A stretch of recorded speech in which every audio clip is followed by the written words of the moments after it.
Hello, and we are back at the Music Prophet this week. So this week, I'm kind of stoked because, I don't know, I mean, if people know me, they might know that I listen to a lot of rap, but if you don't know me, now you do know that. And so this week we have, I wouldn't say a local legend, but someone who's been in the game for a while. Going on 10 years, man, if not a little bit longer than that. And what's your name, dude? Koncept, Eric Petitclerc, aka the crazy mathematician in the booth that'll chop you up left, right, and center and make you sound like a goddess. Koncept. Dope. And so kind of, you write, you produce. Yes, I produce, I mix, master, video editing, all that kind of fun stuff.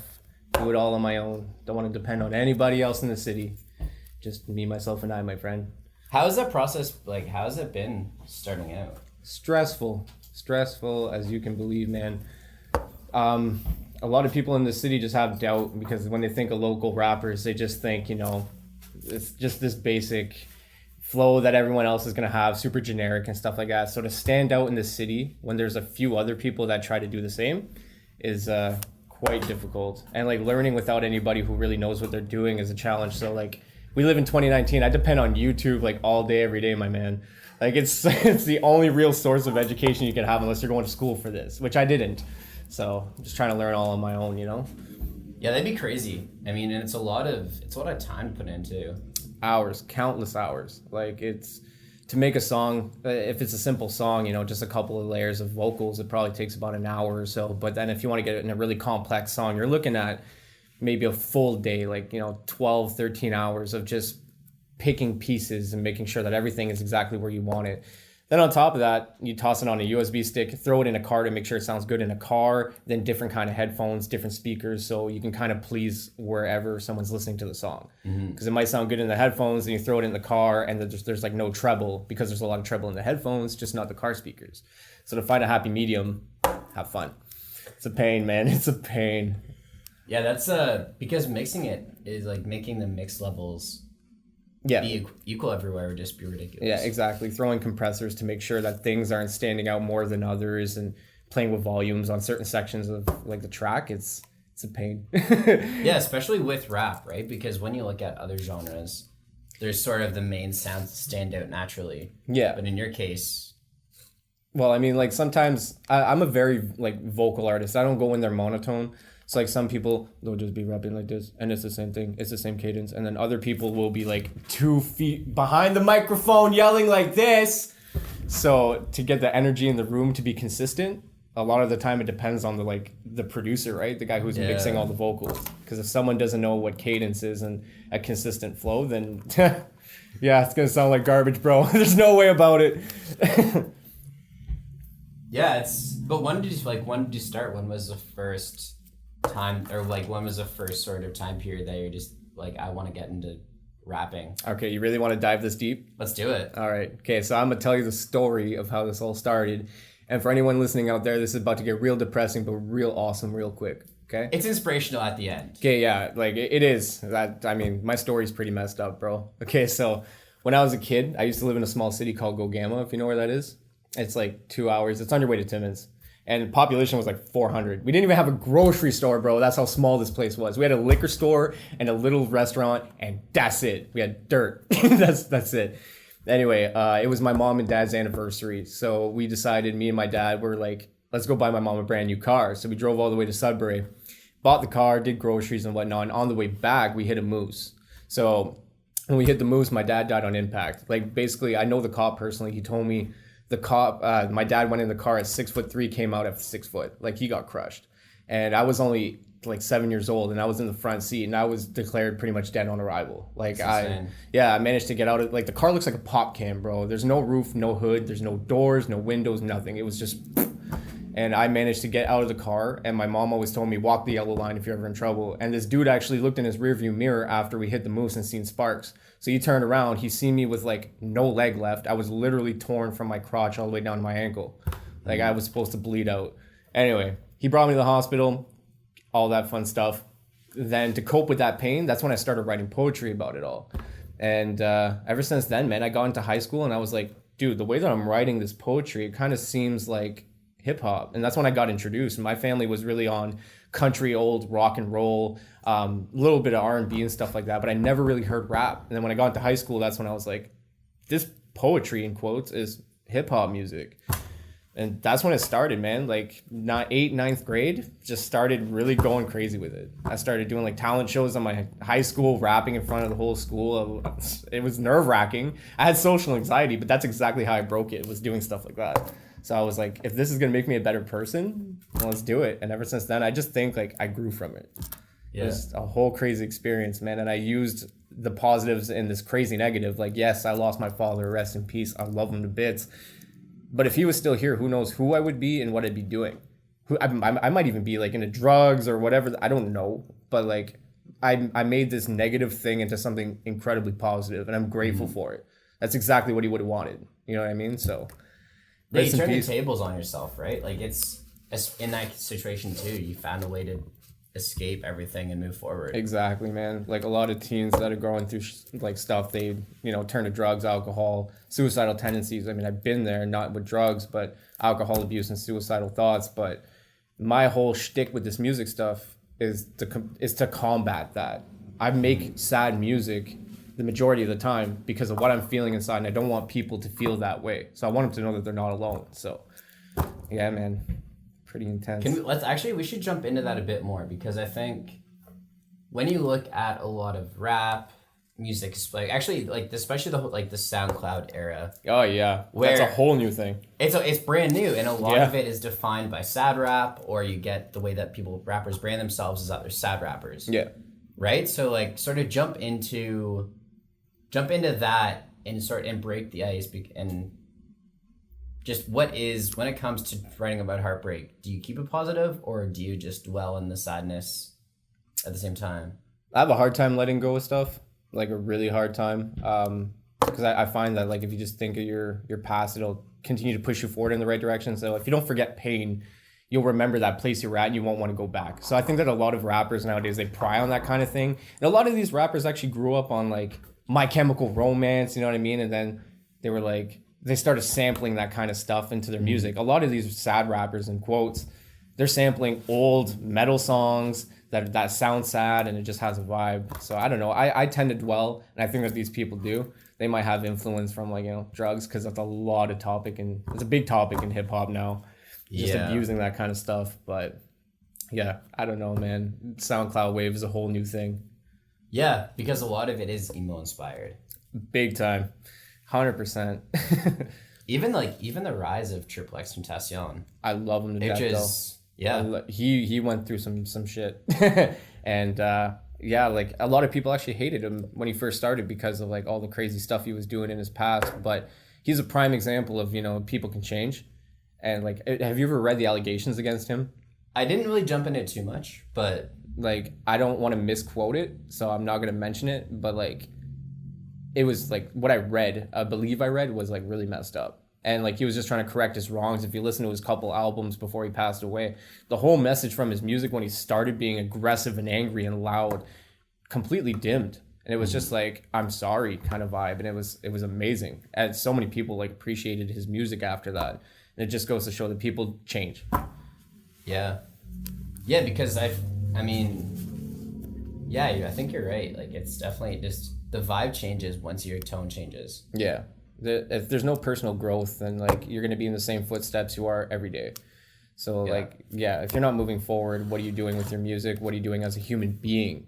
You know what I mean? I try to learn something every day, whether it's a new math problem, a new word, a new something in a software that I'm not familiar with. I'm always trying to grow, because if I don't, I'm not going to get anywhere with music. I'm not going to develop as a human being. My brain's going to stand still, and I'm going to fail at whatever I'm trying to do. Mm-hmm. So a lot of people need to step up and realize that. Is there an area that you haven't touched on yet that you just want to start exploring then? Recently, it's been singing. Like I've been self-conscious because I don't have the deepest of voice, right? So a lot of the music that I listen to tends to be like, it's just in like a minor key, really deep tones, monotone rapping. And it's like, I can't jive with that kind of stuff. I can jive with it, but I can't do it. I can't physically do it. So I've been trying to like find a way to branch off into that kind of sound. And it's just like, it's been hard, but I'm trying to pull it off. And singing is a whole other thing. Never been great at like just singing. Like I can't freaking sing, man. But for some reason, I just stepped it up and been practicing a lot. And like I sent you Heartbreaker, you told me you heard it, and like, yeah, that's 100% singing. So I think I'm on the right path. Yeah, because it's not bad. Like it does take time too. It's not an easy transition to go from rapping to singing and actually controlling voice tone and you're telling harmonies. Me. You want to have a sing off right now? Yeah, I'm good, but you sure? Let's do it. Let's sing Mariah Carey, My Heart Will Go On. Is it absolutely. Is it? No, that's Celine Dion, isn't it? Or that's Celine Dion. Celine Dion? Yeah. You want to do it? Can you hit the Titanic high note, bro? I can't reach that shit. That's way too high for me. My singing voice, I find, is that low. It's the middle range. Yeah. And then like sometimes I can hit that high. But it depends on how much control I have and how much intention I have. Lies, it's how much alcohol's in your system, isn't it? And how confident you are. Like how confident you are just because of the liquor. Actually, confidence. I think that's a key for me. Let's do it. Come on. I ain't judging. I mean, the whole world's right here listening, but I mean, ain't yeah, judging, bro. Let's do it. All right, you first. I don't even remember the words. Oh man, the Titanic song. I don't know. And I will always love you. Yeah, I don't know, man. I'm not taking it serious, but like, neither am I. Do it. Do it. All right, do it.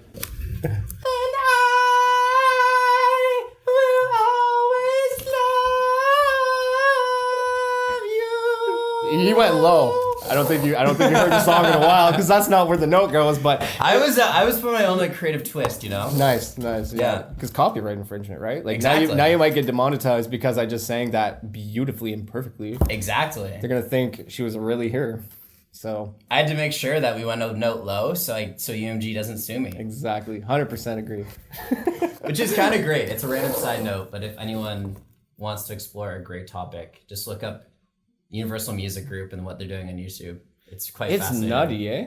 Like, they're pinning a lot of people. I remember, like, I just shot a music video for the guy in Timmins. I used, like, 2 seconds of a clip of, like, some opera. And, like, the whole video got demonetized. And it's like, you, technically, if you're looking at it in retrospect, you probably own 1% because I used, like, a 2-second clip. So we can toss them the couple pennies that 2% is. But they demonetized the whole video. We had to change out the audio. Yeah. So it's like, are you effing kidding me, man? Like, that's... But how does that, when it comes to sampling, is that the same or... I don't know. Because, like, I think a lot of people use, like, free samples that you can find on, like, looperman.com and stuff like that. But to sample a world-famous song, you might have to either clear it with the person if they're still alive or like the person who created the beat. I don't know. Like I never really dug into it. I just have producers make their own stuff and how they go about it. I don't know. But like I do have a song called Dreamland and that actually sampled what's the band name? It's some rock band that I heard on Q92 and never heard of before. Matthew Perry?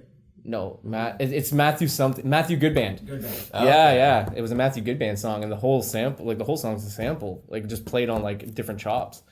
But I didn't get pinned for it, so I don't know. Like UMG ain't finding out yet.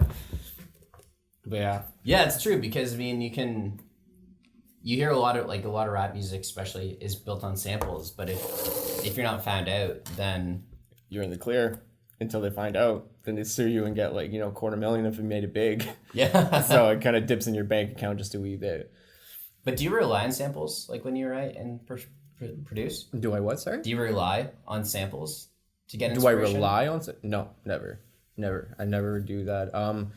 Maybe the odd time back in the day I would pay homage to a rapper. Like, let's just say Biggie Smalls said something. I would repeat like half the bar and just like flip it after, like just to pay homage to someone I grew up to listening to, but I would never like steal a bar or like just sample them full out because I don't know, like you might get pinned, like we were saying, you might get demonetized. Yeah. And as an independent artist, that's not a risk you want to take. So it's like, yeah, maybe the song will be catchy, it might even blow up, but the fact that you wouldn't be making a penny off of that, is it even worth it at that point? And if you get caught and the song gets taken off airwaves when it was a hit, exactly, that would just like destroy your spirit. Exactly. You go from the charts to nothing and no one remembers you. I can't tell you the countless amount of people that have one hit wonders. Like, come on.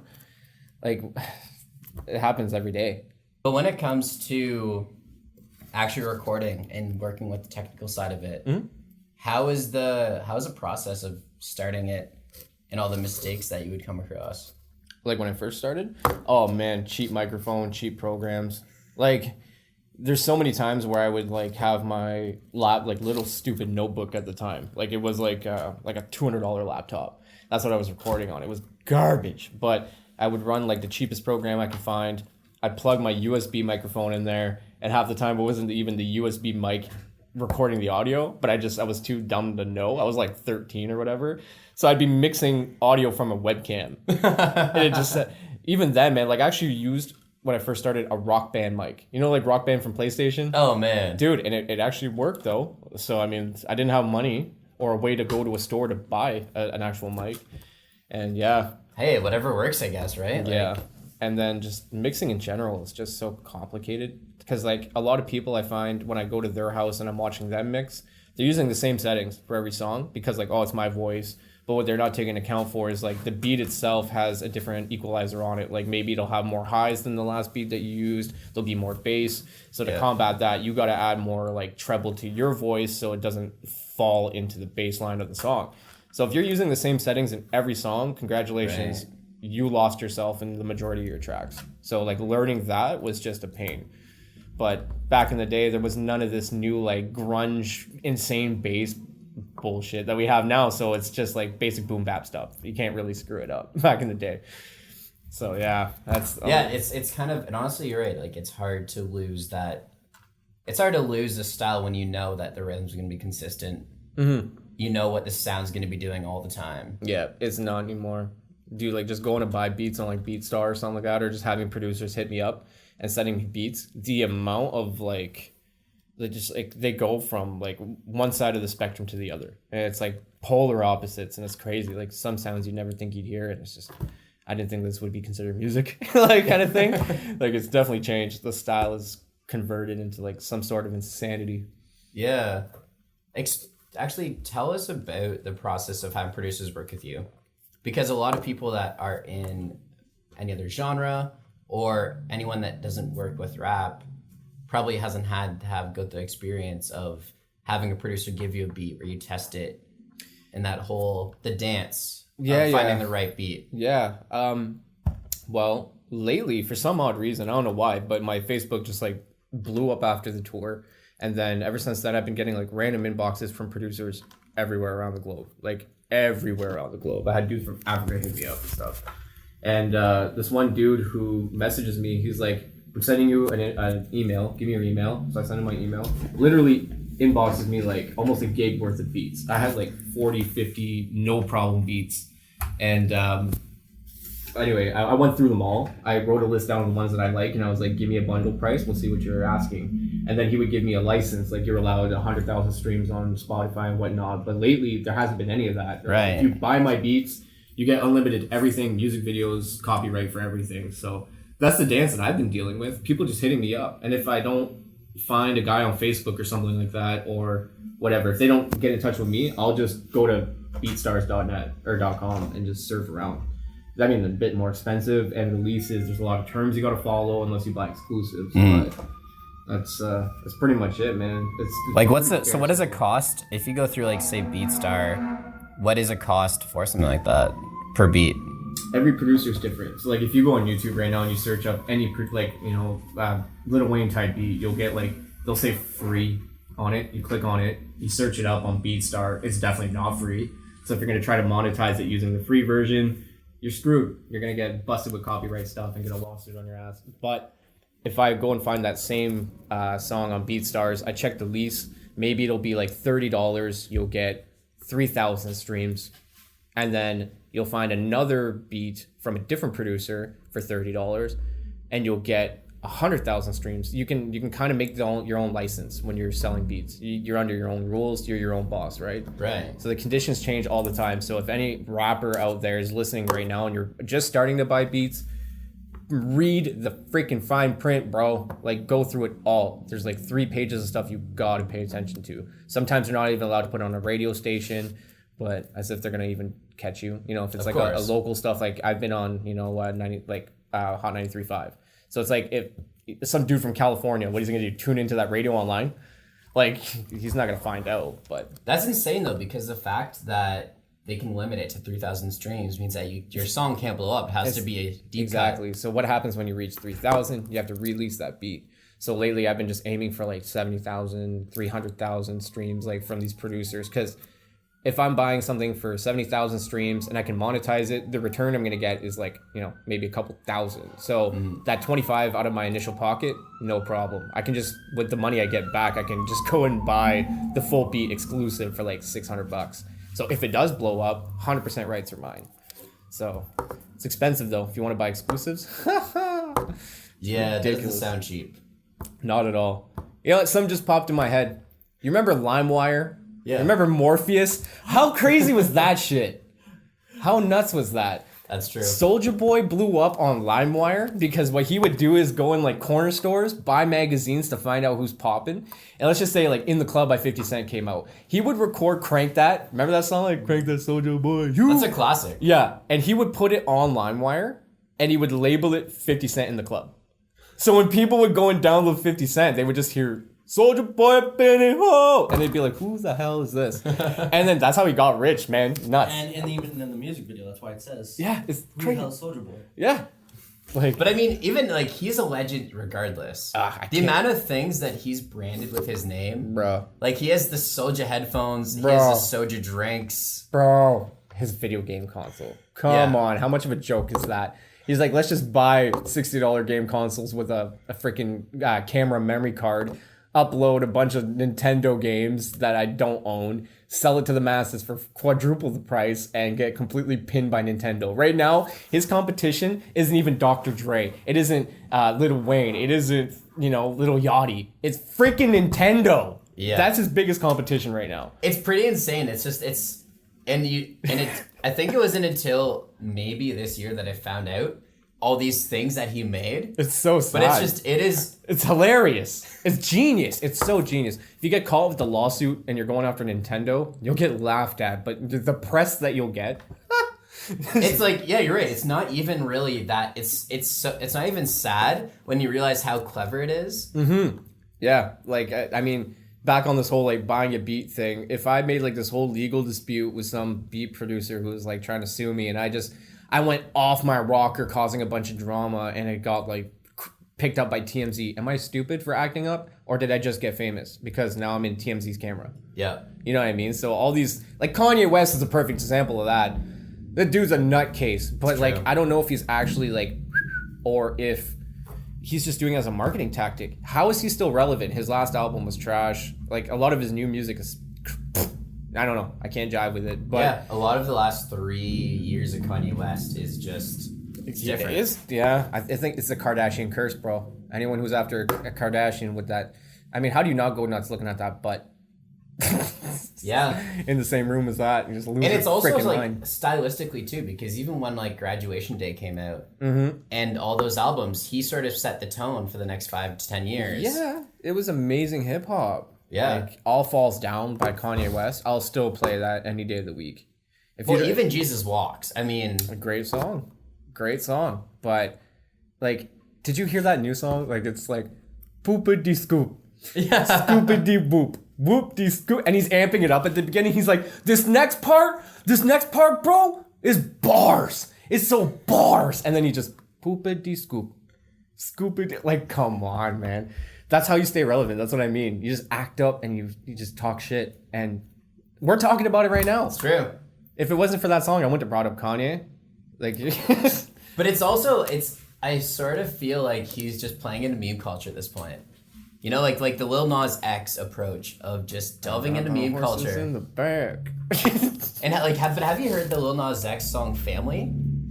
It's a solid when it comes to like the societal pop culture. Yeah, it's killing it on the charts. Really? But it's like it draws from so many memes and the things that you avoid. Yeah, one thing that's been popping lately is dances. Dances, man. Like every song's got a dance, and I think that was, and again, Soulja Boy. Really, his battery's dead, bro? Yeah, no. Oh my god. But yeah, All this. but yeah, dances. It's true. Actually, dances, when it comes to just every song has a set dance, and it's just. Once again, I think it was Soulja Boy who pioneered that, though. Like, crank that. Before that, what was it really? You know? I mean, there was Lil Bow Wow for a time. Or was that after Soulja Boy? I don't know. Bow Wow was a little boss. Remember Like Mike? Like that movie? Yeah. Like, he was killing it like when he was a kid. He got signed when he was like 13 years old. He was on the road with like Snoop Dogg and stuff like that. Imagine being 13 years old around the most notorious like dope head in the planet. Like I'd lose my mind. And where is he now, right? In the cameras of TMC because he's going crazy. Yeah. He's having his Justin Bieber moment at this point, which is okay. It's fair. I don't know. I heard there was like some. I don't know if it was like a domestic or something like that, but he was dealing with like some court case, and I don't know what it was all about. I don't know if it was actually even a domestic. You know, so if you hear this, my bad, Bow Wow. But I don't know. Like he was dealing with some stuff. I listen to a lot of podcasts about like just hip hop in general and stuff, and I heard this a while back. So I don't know. He was talked about though. I mean, so he's still relevant somehow. Yeah. Where do you see hip hop going in Sudbury? Is there a direction of sound that you see it going? Like me in specific, like me in general? Yeah. I think I'm finding my lane now. Like I was very kind of like blocked off on everything and didn't really want to experiment. But I think that now I've opened up my horizon. It's just kind of working. Oh, their cameraman's having an issue. What's up, cameraman? Still saying the same thing. We got a problem? Yeah. Need the rapper to do some technical difficulty troubleshooting? Well, it is your camera, so just turn it off and back on and see what happens. Oh shoot! In the studio, we're getting some double footage. I was gonna say triple, but audio is not technically footage. I don't know. We'll see. Press shutter release button. There you go. Ta-da! Look at that. The problem is fixed. I believe so, but now the battery case part won't close. Oh, there we go. Dope. Look at that. Now we're back to double visual capturing. Yeah, so back to that question. Yeah, I just opened up my horizons. Like I want to do more melodic stuff, and I came to like there's like a recipe when you're making a song. It's like cooking. If you screw one element up, like if you're making a cake and you don't put eggs, congratulations, your cake is shit. You know what I mean? So I kind of found that now in music, what I tend to do is I have to dumb it down in a sense. I can't be the most lyrical person in the world, but I also have to make it back to my roots. I can't dumb it down to that extent, but I have to make it catchy. So like in the single that I'm releasing, what are you doing over there? You're creeping around. Okay, it's perfect. So this is an aux chord. Yeah, so we're golden. We are good. We Okay. can play a single later. Yeah, no, but I find that the recipe now for music is like dumb down the chorus so everyone can chant because everyone wants to chant. Everyone loves something they'll remember. You know, if you can't remember the first time hearing. Exactly, like unless you're like a rap god and you listen to super fast music and you can catch every word, it's like, oh, you're not gonna remember a song if it's not catchy. So like the single, super easy chorus. Then there's a part where it sings and it's just like it's a chant. Everyone will be able to chant it. That's kind of the direction I want to go in. I want to have some lyrics that are very like pretty lyrical in the hook, in the verses, but then the hook just have it a party anthem where people can remember it and vibe with it and be one with it. Yeah, because you want your crowd to be able to sing with your chorus especially. That's a time that your fans can jump in and 100% follow along without you having to provoke it. I have an idea. Let's play a game. Okay? You say a rapper, or I say a rapper, and you have to tell me the first thing that pops in your head, like first song. Like if I say like DMX, what's the first thing that pops in your head? I would say Eminem. You would say Eminem? I would go to a rapper. I'm blanking on a song name right now. Okay, so Eminem though. Like what would be the first song that pops in your head and why? For me, it's either Rap God. Just because it's more recent. Really? Yeah. I was thinking like Mockingbird or Superman. Can't be your Superman. Can't be like because it's just. I wasn't a fan of that. I wasn't a fan of Superman though. Oh, I love like it's melodic, but I don't know. True. Or Without Me. Yeah. Right? Like everyone knows it. Like it's an iconic song. You hear it, I know what that song is. Yeah. As if but rap god. I don't know, man. At Deep Cut, that I've always been a fan of as like a secret crush for when it comes to Eminem tracks is 3 a.m. Okay. Off the Relapse album. It's always been one of those that I can go back to it every year and sort of appreciate it. All right. It's a very odd like Eminem deep cut that you avoid because it's pretty low key trash, but it's also decent at the same time. Yeah, no, I don't know. Eminem, like Kamikaze was all right. There was a lot of good material there, but I'm a huge fan of his old stuff. But his new stuff, like you put it on, I'm just tell you to turn it off. Like I'm just not. I can't do it. I just can't. 100%. Sucks. It sucks. Do you find that your old music is what you prefer to listen to versus now, or like are you going through that opposite switch? It all depends. Like I can't say it's a quote unquote classic because it's definitely not. Because you're not there yet. Exactly. But there is like a few random hidden gems that I really like.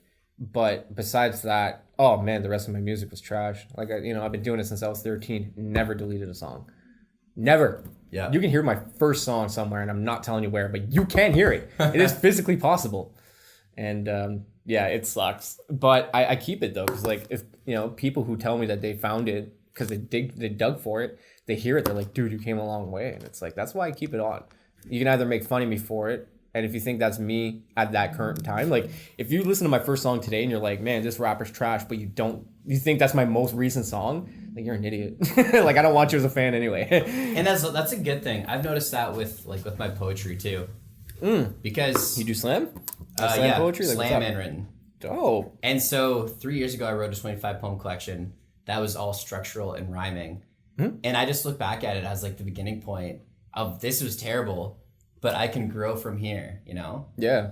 So it's kind of like, it's nice that you have the rap music do the same thing because you can you can always look back at that. I got like old writtens that I look at and I'm like, shit, I can't even read my own handwriting at that point. Like everything grew, penmanship and skill. Like, dude, it's a chicken scratch. I could write you an Oxycontin prescription like that. Those are the best part about cleaning your room or like your childhood bedroom, because you find these notebooks that you had when you were 13 that had these songs on it that were just trash. Dude, no. I actually just went through this. Like I just I dug like all this random stuff that I had like in boxes. Okay. I'm so sorry if you hear this, girl. I'm not going to say your name. We're going to call you Margaret because that is the most unattractive name. But so quote unquote, this person, Margaret, okay. Every day in high school, she'd be at my locker and like people would call her my dog, like straight up. She'd follow me around. She'd bring me to classes. Like she was hooked, and every day she had a note. And it got to the point, dude, where there was teardrops and mascara falling on the pages. And why aren't you taking me to the dance? This guy having a party. Why can't you go with me? And I kept them all. Dude, I had like my word, like the thickness of the Bible. Like it was the funniest shit. And like now me and my girlfriend, we just like looked and went through that. And I'm like, you see all those teardrops? Yeah, it's because I wouldn't date her. You see these teardrops? Oh, it's because we didn't go to the dance. And I love it. Oh, it's so funny. That's just so awkward though too. It was hilarious, man. Like I'm surprised she didn't bring me a lunch every day. But she gave me a hug every morning and brought me to class, made sure I got there safe, My own little bodyguard. It's just like the opposite. 90-pound woman. It's just like the opposite of every Hollywood film. It's always the guy doing that to the girl, but in this case, it was awesome. I mean, like people were like, "Shit, he's got game," and I'm like, "I don't want it. I don't want to do this." Like, I don't really need this game. I'm good. She was all right, but hey, kudos to you, Margaret, if you're still out there. You're still doing your thing. So before I leave, I got to say one thing. So shout out to the guys, like the local legends who have been doing it since day one. These guys I looked up to since I was a kid. That's the reason why I got into it. I thought it was possible because I seen guys moving like that, and I was like, shit, this is a thing. And then shout out to the guys who are still doing it, busting their butts. I see them. Like there's, like tons of kids out there. Some of them have amazing talent. Some of them need work, but a lot of them have talent. So big ups. If you're doing it, don't quit. Like there's a possibility to make it. I don't care what stage you're at, just don't give up. And then shout out to the people who are okay, I thought that was a Medigas fan that just passed by. I was gonna say, what up, Medigas? Shout out to the guys who I went on tour with. Like I said, Bobo, Alcatraz, Tactics, Status 631 from New York, my brother. Shout out to like just all these guys that have been treating me with so much love and respect. It's really a family at this point. So for real, if I rise, you rise with me, and I know it's reciprocated. There's so much love. So. And where can we find you? Koncept 705 on Instagram. I am Koncept on SoundCloud and Spotify, iTunes, Tidal, Amazon Music, all that fun stuff is coming soon. August 11th. August 11th. I can't say it enough. August freaking 11th is when the single drops. So please don't miss it. It's called My Weakness. You can even follow me on Facebook. It's, Koncept with a K, or even my personal Facebook, Eric Petitclair. You'll find me. Just take your pick, really. Dude, just follow me because I love this city. I just want to make sure that it's good vibes and good energy all the way. Yeah, you want to make sure the entire city grows. Exactly. Oh, and shout out to Dad Bod. It's true. He shouts me out every time he's on this radio. So shout out to Dad Bod. That guy's such a genuine human being and so talented for a one-man band. It's freaking amazing. Right? Never heard yet. Yeah, and thanks for Koncept for coming in. And it was anytime, man. It was actually so fun. I hope to come back.